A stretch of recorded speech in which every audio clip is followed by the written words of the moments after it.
और जो पीपल का दरख्त है उसके ऊपर से कोई चीज गिरी मेरे ऊपर आकर और मेरा गला दबाने की कोशिश की, और ऐसे महसूस हुआ जैसे दो लोग मेरी चारपाई की तरफ बाजू पकड़ के खड़े हैं और पैरों की तरफ से दोनों ने पैर दबाए हैं। वक्त ढल रहा है, सूरज गरूब होने को है और चांद की चांदनी अब अरूज पर है।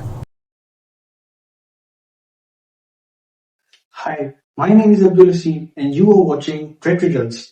So आपकी सपोर्ट से जिस तरह आपने मेरे 1K सब्सक्राइबर्स किए हैं, इसी तरीके से मैं आप लोगों के लिए लेकर आया हूँ episode 2 of between two world's.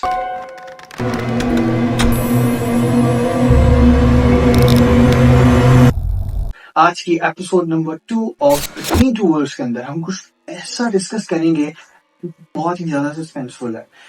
बहुत ही ज्यादा सस्पेंसफुल होने के साथ साथ ये एपिसोड बहुत ही थ्रिलिंग होने वाली है, क्योंकि जिस फैमिली ने इसको डिस्क्राइब किया है वो अभी तक इस वाक्य को बताते हुए भी हेजिटेट करते हैं, और इस वजह से इस वाक्य को बताने के साथ साथ वो लोग कहते हैं कि दे बिलीव कि उनको ऐसा महसूस होता है जैसे उनके आसपास कोई चीज मौजूद है और कोई चीज उनको तंग कर रही है, बट अभी जो है वो उस घर से चले गए हुए।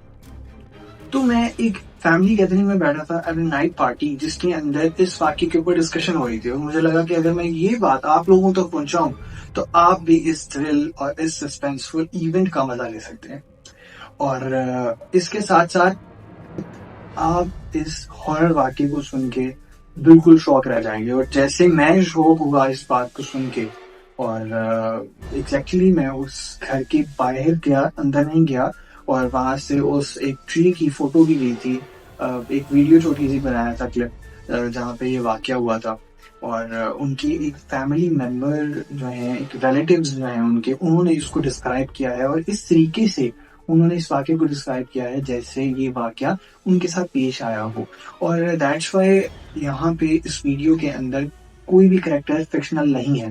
बजाय ऐसा ही है कि जो फैमिली मेंबर था जिनके साथ ये वाकया पेश आया था, उनको इसको बताते हुए थोड़ा सा हेजिटेट फील हो रहा था। उन्होंने वाकया तो डिस्क्राइब किया, बट वो कह रहे थे कि they don't wanna come on a TV or some like YouTube, so that's why उनके रिलेटिव से हमने रिक्वेस्ट की कि वो इस चीज को डिस्क्राइब करें। उन्होंने इस चीज को ऐसे डिस्क्राइब किया जैसे वो उनके ऊपर आया हो, तो कोई भी करेक्टर ऐसा नहीं है जो कि फिक्शनल हो। सो दैट्स वाई जितने भी लोगों ने पिछली वीडियो देखी उनको ऐसा लगा जैसे कोई कैरेक्टर फिक्शनल था। सो ऐसा बिल्कुल भी नहीं है। तो सबसे पहले तो आप ये जान लें कि इस एपिसोड के अंदर आपको एक ऐसी फैमिली से मिलाने जा रहे हैं, ऐसी फैमिली का वाकया बताने जा रहे हैं जो कि कई अरसे से एक रेंट का घर जो है वो तलाश कर रही होती है, और उनको इनफैक्ट बहुत से घर मिलते हैं लेकिन उनके रेट्स बहुत हाई होते हैं, जो उनको ऐसा लगता है कि हम लोग एडजस्ट नहीं कर पाएंगे, और आफ्टर दैट क्या होता है कि उनको एक सस्ता घर मिल जाता है। जो मालिक मकान होते हैं they were out of that country है, और उनको पता चलता है कि कोई उस घर पे रहना चाह रहा है। सो दैट्स वाई वो इसको बहुत ही अच्छे तरीके से डील करते हैं और कहते हैं कि हम लोग बिल्कुल अवेलेबल हैं to give you the home for rent. और इसके बाद क्या होता है वो हम उन्हीं की जुबानी सुनते हैं कि आखिर आखिर ऐसा क्या हुआ, और वहाँ पे एक ऐसा दरख्त है जो अराउंड बहुत ही पुराना है, लगभग 50 से 40 साल पुराना दरख्त है, और वो बहुत ही सस्पिशियस दरख्त है, बहुत ही डिफरेंट टाइप ऑफ ट्री है वो। और आखिर क्या है उस दरख्त के अंदर, और क्यों आज तक वो दरख्त भी नहीं काटा गया, और उस घर में इनफैक्ट कोई रहने भी नहीं गया अभी तक, और वो घर वीरान पड़ा हुआ है और वहाँ पे कोई भी नहीं जाता।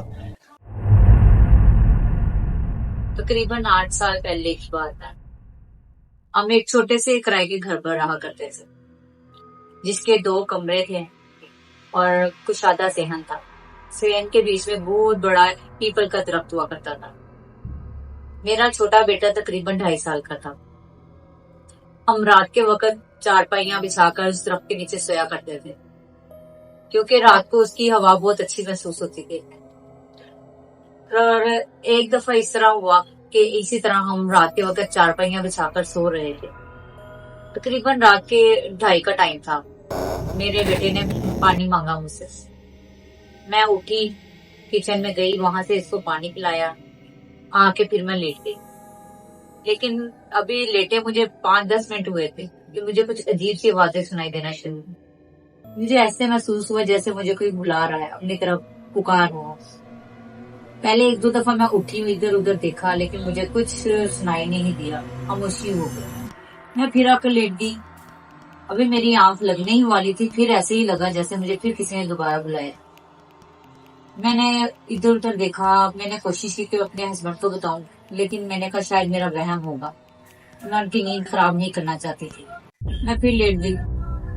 अभी गहरी नींद में गई ही नहीं थी कि फिर मुझे तकरीबन 3 बजे ऐसे लगा जैसे कोई मेरा गला दबा रहा है या मेरे बाजू दबा रहा है। मुझे ऐसे महसूस हो रहा था जैसे मेरा कोई सांस दबा रहा है, मेरा सांस खत्म हो रहा है।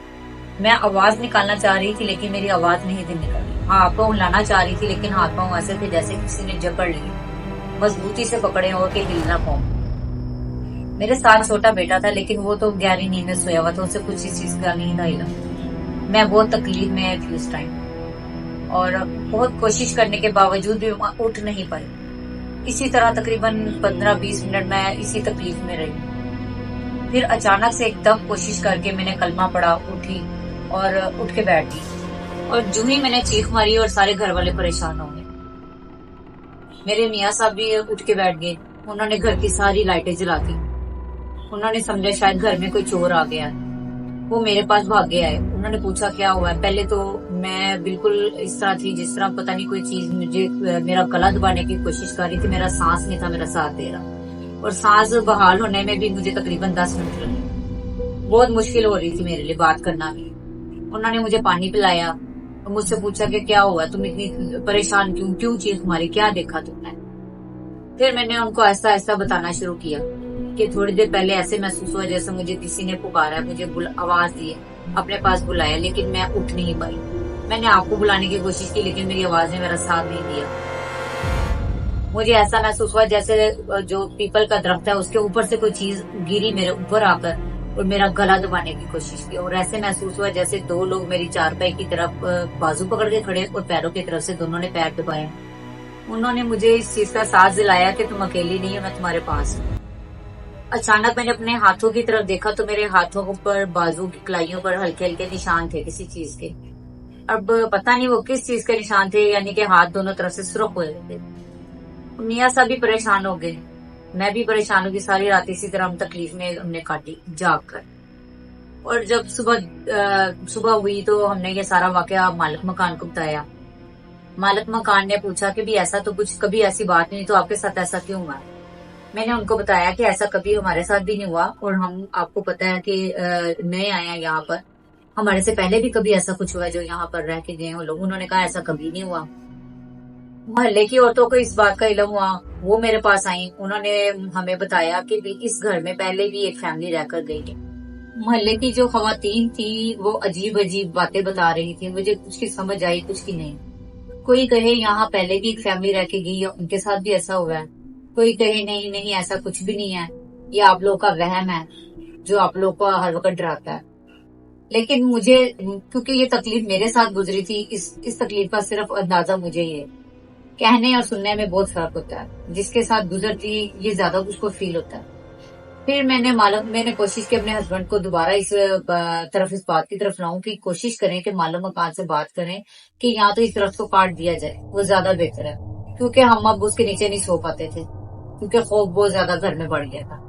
और हर वक्त दिन हो या रात हो, मैं उस दरख्त की तरफ की वजह से बड़ी परेशान थी।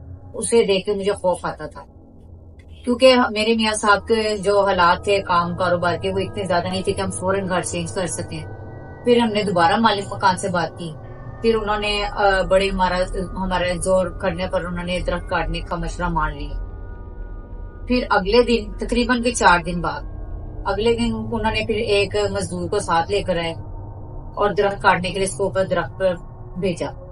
वो दरख्त पर चढ़ तो गया, अभी वो चढ़ा ही था, अभी उसने कुल्हाड़ी मारी और वो ऊपर से नीचे गिरा। इसके बाद हमारा यकीन और ज्यादा मजबूत हो गया इस बात पर कि ये वाकई कुछ ऐसा है जो हमें तंग कर रहा है और हमें इस घर में रहने के लिए जो है ना, हमें रहने नहीं देगा। इतनी ज्यादा परेशानी के बावजूद हमने हिम्मत नहीं हारी। फिर हमने 2 दिन बाद खुद से कोशिश करके किसी और बंदे को हम लेके आए, उसको बोला कि इस तरफ को काटो।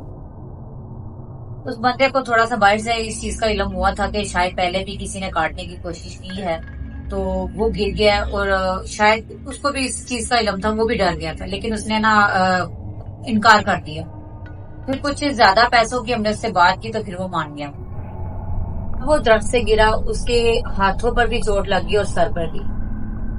हमने समझा शायद उसका पाँव फिसल गया, लेकिन वो इस तरह से डरा हुआ था, खौफ ज्यादा था कि जैसे उसे किसी ने धक्का दिया हो। हमने उससे पूछा, मालूम मकान ने भी पूछा कि भाई तुम कैसे गिर गई, इतनी बड़ी सीढ़ी भी लगाई हुई है और तुम्हें हर चीज दी हुई है, तुम किस तरह फिसल सकते हो ऊपर से। उसने फिर बताया कि जैसे ही मैंने कुल्हाड़ी दरख्त पर मारी तो ऐसे लगा जैसे मुझे किसी ने कंधे से पकड़कर नीचे धक्का दिया हो। पहले तो मैंने समझा शायद मेरा पाँव ना फिसल गया हो, लेकिन मुझे ना मेरे ऐसे शर्ट से किसी ने ना पकड़ के नीचे धक्का दिया जोर। फिर हमने कहा अच्छा चलो अल्लाह रहम करे कि कोई ऐसी बात हो गई होगी या कोई पाँव फिसल गया होगा या कोई, लेकिन हमारे शायद में वहम ही था, हमने समझा, लेकिन ये हकीकत थी। उसने फिर घर जाकर जब अपने कपड़े चेंज किए और अगले दिन फिर आया वो मजदूर, उसने आके दिखाया, उसके शोल्डर पर भी ऐसे निशान थे जैसे किसी ने नाखून मारे। फिर रात के उसी टाइम मैंने अपने मियाँ साहब को उठाया, हस्बैंड, उनको मैंने बोला कि मुझे फिर आवाजें महसूस हो रही हैं, सुनाई दे रही हैं। वो भी उठे और उन्हें भी वाकई ऐसे महसूस हुआ जैसे कोई आवाजें दे रहा है। उन्होंने दरख्त की तरफ देखा तो ऐसे ही लग रहा था जैसे कोई ऊपर है और आवाजें दे रहा है। वो भी खौफजदा हो गए।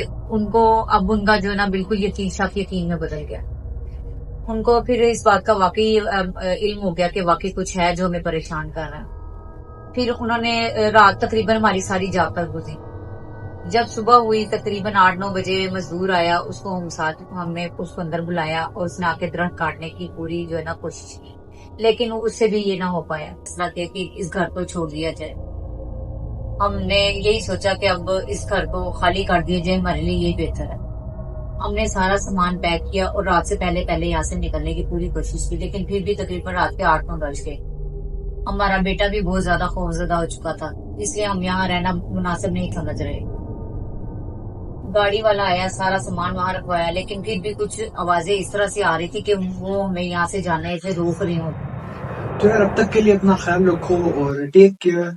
और जिन लोगों को वीडियो पसंद आई हो प्लीज यार subscribe, share and like as well. और लाइक जरूर किया करो यार, वीडियोस पे व्यूज इतने ज्यादा आते हैं, सब्सक्राइब भी कर देते हो, बट बाद में बात वही आ जाती है, लाइक्स नहीं होते यार वीडियो के ऊपर। 200 से 300 लाइक्स होते हैं सिर्फ, इससे ज्यादा लाइक्स ही नहीं होते। सो यार हमारा टास्क ये है कि हमने 2K सब्सक्राइबर्स करने हैं विद इन दिस मंथ, और मुझे पता है तुम लोग हेल्प जरूर करोगे। So please go and subscribe my channel और अपने दोस्तों के साथ भी शेयर करो, फैमिली मेंबर्स के साथ, और हॉन्टेड एक्सपीरियंस को सुनते रहा करो। और जिन लोगों को भी अपने हॉन्टेड एक्सपीरियंस को शेयर करना है जो उनके साथ हुआ है, तो एक क्लैमिटी और एक प्रूफ के साथ with pictures, with 2 to 3 pictures अपनी या जिस भी बंदे की हैं उसकी ओल्ड पिक्चर्स अगर हूँ आपके पास बेसिकली, तो आप वो सेंड कर सकते हैं ऑन redditors@gmail.com पे। और इस तरीके से आप लोग अपनी स्टोरी सुना सकते हैं। अगर किसी को थोड़ी मसला है, दिक्कत हो रही है ऑन सेंडिंग मी ईमेल, तो वो मुझे इंस्टा पे भी अप्रोच कर सकता है। इनफैक्ट वो व्हाट्सएप पे अप्रोच कर सकते हैं मुझे, तो सब कुछ गिवन है इन माय चैनल डिस्क्रिप्शन, तो आप वहां से जाके इंस्टा पे भी इन टच हो सकते हैं। इंस्टा के मैसेजेस पे जाकर आप मुझसे पूरी बात कर सकते हैं जैसे आप वीडियो को बताना चाहते हैं और कैसी वीडियो को आप बताना चाहते हैं जो कि रियल में हुई हो, क्योंकि हम लोग रियल वीडियोस को शेयर जरूर करते हैं। तब तक के लिए और अब तक के लिए और आने वाले अगले दिनों के लिए अपना ख्याल, ढेर सारा ख्याल रखें और मुझे दें इजाजत। मैं चलता हूँ और goodbye and have a good night.